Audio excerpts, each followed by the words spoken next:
Hey, stop, tu roules sur le boulevard BD, cet album est fait pour toi. Les Reines de Sang, Marie Tudor, la Reine sanglante, volume 2. Londres 1536. Henri VIII, père de Marie Tudor, adoube Thomas Cromwell au rang de baron. Ce titre sonne à ses oreilles comme la plus douce des récompenses. Pendant que le roi s'occupe d'affaires internes, il envoie sa fille Marie à York pour qu'elle persuade John Hussey de renoncer à l'insurrection. Pour elle, son père se trompe d'adversaire. C'est Robert Asque qui mène les insurgés. Elle refuse la mission. Qu'importe, Cromwell se chargera de mener la répression. L'homme va cristalliser les haines.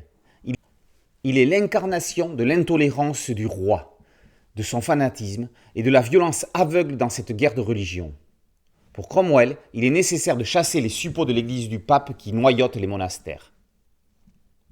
Marie Tudor refuse de se prêter à un mariage arrangé pour consolider la position de son père au sommet de l'Europe. Là encore, Cromwell est envoyé aux négociations. Il invite celle qui a pour l'instant renoncé à ses prétentions au trône à reconsidérer son point de vue. Qu'elle réfléchisse aux bénéfices personnels qu'elle pourrait en tirer. Entre Cromwell et elle, le torchon brûle. Elle n'a aucune estime pour cet homme qui incarne le bras armé d'une autorité despotique qu'elle désapprouve. De son côté, son père va se marier pour une énième fois. Cromwell, toujours lui, présente le portrait qu'il a fait peindre de celle qu'il prévoit comme épouse pour son souverain afin de renforcer les alliances internationales. Henri VIII se laissera-t-il séduire ? Corberan traite l'histoire façon thriller psychologique. Dans ce deuxième épisode, Marie Tudor reste en position d'observatrice. Elle fait preuve d'un sang-froid et d'une maîtrise de soi impressionnante. Thomas Cromwell est l'éminence grise de son père.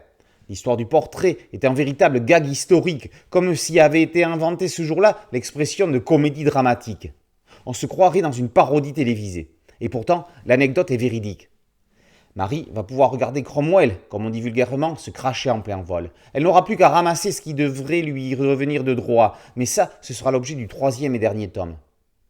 Claudio Montalbano laisse la vedette au personnage historique. C'est propre, c'est net, ça pourrait sembler passe-partout, mais Montalbano réussit à exprimer ses personnalités dans certaines cases plus lâchées. Souvent, les bandes dessinées historiques sont bourrées de récitatifs et ont du mal à se détacher d'une approche détaillée et scolaire. Leurs auteurs n'ont qu'à lire Corberan. La construction de cette série est exemplaire. Le scénariste ferait aimer l'histoire aux réfractaires parce qu'il démontre que, quand c'est bien fait, ça se lit comme une BD d'aventure.